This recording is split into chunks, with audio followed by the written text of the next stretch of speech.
Excel PU college ಗುರುವಾಯಿನಕೆರೆ, ಕರ್ನಾಟಕದ number 1 PU college. Admissions open now. ಇನ್ನು ರಾಜ್ಯ ರಾಜಕಾರಣದಲ್ಲಿ ಪರಿಷತ್ ಚುನಾವಣೆ ತೀವ್ರ ಕುತೂಹಲ ಮೂಡಿಸಿದೆ.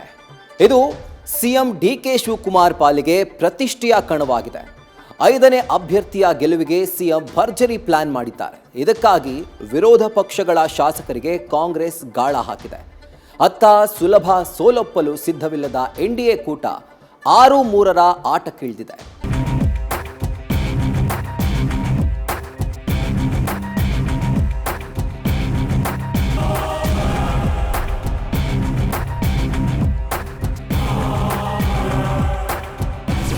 ರಾಜ್ಯ ರಾಜಕಾರಣದಲ್ಲಿ ಮತ್ತೊಮ್ಮೆ ವಿಧಾನ ಪರಿಷತ್ ಚುನಾವಣೆ ತೀವ್ರ ಕುತೂಹಲದ ಘಟ್ಟಕ್ಕೆ ತಲುಪಿದೆ. ಡಿಕೆ ಶಿವಕುಮಾರ್ ಸಿಎಂ ಆದ ಬಳಿಕ ಮೊದಲ ಎಲೆಕ್ಷನ್ ಆಗಿದ್ದು ಕಟ್ಟಪ್ಪನ ಪಾಲಿಗೆ ಅತ್ಯಂತ ಪ್ರತಿಷ್ಠೆಯ ಕಣವಾಗಿದೆ. 5ನೇ ಅಭ್ಯರ್ಥಿ ಅವಿರೋಧ ಗೆಲುವಿಗೆ ಭರ್ಜರಿ ಪ್ಲಾನ್ ನಡೆಸಿದ್ದ ಕಾಂಗ್ರೆಸ್ಗೆ ಎನ್ಡಿಎ ಮೈತ್ರಿ ಪಡೆ ಭರ್ಜರಿ ಕೌಂಟರ್ ಕೊಟ್ಟಿದೆ. ಸಿಎಂ ಡಿಕೆಶಿ ಪಾಲಿಗೆ ಅತ್ಯಂತ ಪ್ರತಿಷ್ಠೆಯ ಕಣವಾದ ಮೇಲ್ಮನೆ. 5ನೇ ಅಭ್ಯರ್ಥಿ ಗೆಲುವಿಗೆ ಆಪರೇಷನ್ ಮಾಡ್ತಾರಾ ಸಿಎಂ ಡಿಕೆ?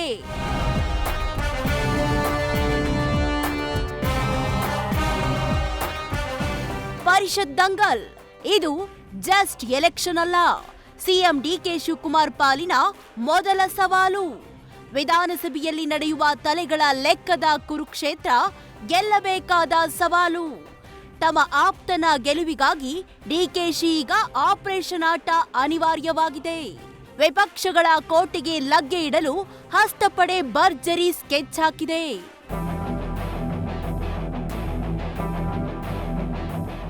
ಅಖಾಡಕ್ಕೆ ಎನ್ಡಿಎ ಅಭ್ಯರ್ಥಿಯಾಗಿ ಗೋವಿಂದರಾಜ್ ಎಂಟ್ರಿ ಕೊಟ್ಟಿದ್ದಾರೆ.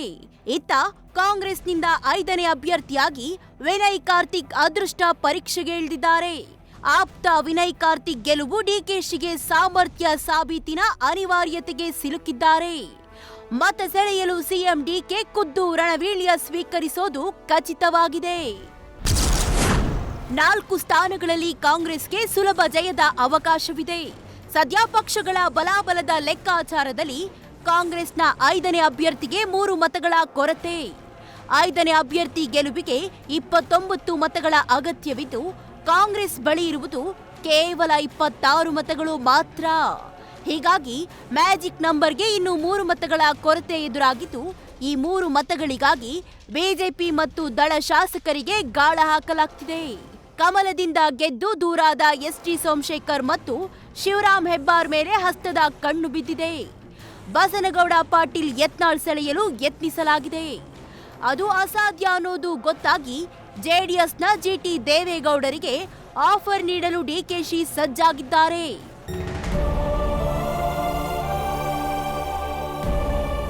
ಚುನಾವಣೆ ದಿನ ಶಾಸಕರು ಗೈರಾಗಬಾರದು ಎಂಬ ಕಾರಣಕ್ಕೆ ಕಾಂಗ್ರೆಸ್ ಶಾಸಕರನ್ನ ಒಂದೇ ಕಡೆ ಸೇರಿಸಲು ಸದ್ದಿಲ್ಲದೆ ಸಿದ್ಧತೆ ನಡೆದಿದೆ.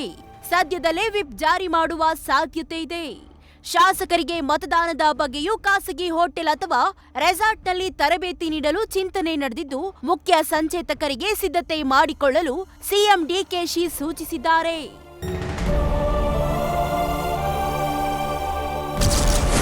ಸಿಎಂ ಡಿಕೆ ಶಿವಕುಮಾರ್ ಭೇಟಿ ಮಾಡಿದ ಜೆಡಿಎಸ್ ಶಾಸಕರು. ಶುಭಾಶಯ ಕೋರುವ ನೆಪದಲ್ಲಿ ಎಂಎಲ್ಸಿ ಕೇಳಿದ ನಾಯಕರು.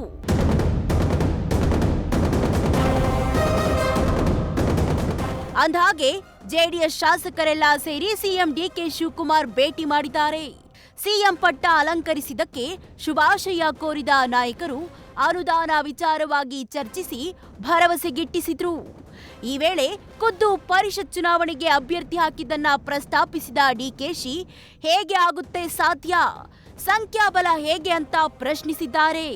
ಈ ವೇಳೆ ನಮಗೆ ಬಿಟ್ಟುಕೊಡಿ ಅಂತ ದಳ ನಾಯಕರು ಮನವಿ ಮಾಡಿದ್ದಾರೆ. ಇದಕ್ಕೆ ಸಿಎಂ ಶಿವಕುಮಾರ್ ನಕ್ಕು ಸುಮ್ಮನಾಗಿದ್ದಾರೆ.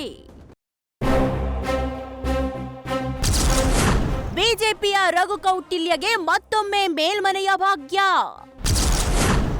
ಅಂತೂ ಇಂತೂ ಲಿಂಗರಾಜ್ ಪಾಟೀಲ್ಗೆ ಕೂಡಿ ಬಂತು ಕಾಲ. ಇತ್ತ ಬಿಜೆಪಿ 2 ನಿಷ್ಠರಿಗೆ ಟಿಕೆಟ್ ನೀಡಿದೆ. ಒಬ್ಬರು ಲಿಂಗರಾಜ್ ಪಾಟೀಲ್, ಇನ್ನೊಬ್ಬರು ರಘು ಕೌಟಿಲ್ಯ. ಮೈಸೂರಿನ ರಘು ಕೌಟಿಲ್ಯ ಬಿಜೆಪಿ ಒಬಿಸಿ ಮೋರ್ಚಾ ಅಧ್ಯಕ್ಷ. ಈ ಮೊದಲು ಪರಿಷತ್ ಸದಸ್ಯರಾಗಿದ್ದ ಅನುಭವ ಹೊಂದಿದ್ದಾರೆ. ಇನ್ನು ಹುಬ್ಬಳ್ಳಿ ಮೂಲದ ಲಿಂಗರಾಜ್ ಪಾಟೀಲ್ ಬಿಜೆಪಿ ರಾಜ್ಯ ಶಿಸ್ತು ಸಮಿತಿ ಅಧ್ಯಕ್ಷರು. ಕಳೆದ ಸಲ ಪಶ್ಚಿಮ ಪದವೀಧರ ಕ್ಷೇತ್ರದ ಆಕಾಂಕ್ಷಿಯಾಗಿದ್ರು. ಆದ್ರೆ ಟಿಕೆಟ್ ಮಿಸ್ ಆಗಿದ್ರಿಂದ ಪಕ್ಷದ ಮೇಲೆ ಮುನಿಸಿಕೊಂಡಿದ್ರು.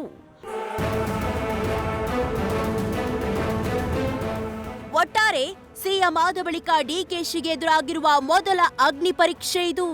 ತಮ್ಮ ಪರಮಾಪ್ತನ ಗೆಲ್ಲಿಸಲೇಬೇಕು ಎಂದು ಡಿಕೆಶಿ ಪಣ ತೊಟ್ಟಿದ್ದಾರೆ. ಇದಕ್ಕಾಗಿ ಶಾಸಕರ ಮತಬೇಟೆಗೆ ರಣತಂತ್ರ ಹೆಣೆದಿದ್ದಾರೆ. ಮ್ಯಾಜಿಕ್ ನಂಬರ್ಗೆ 3 ಮತಗಳ ಕೊರತೆ ಹೇಗೆ ನಿಭಾಯಿಸುತ್ತಾರೆ?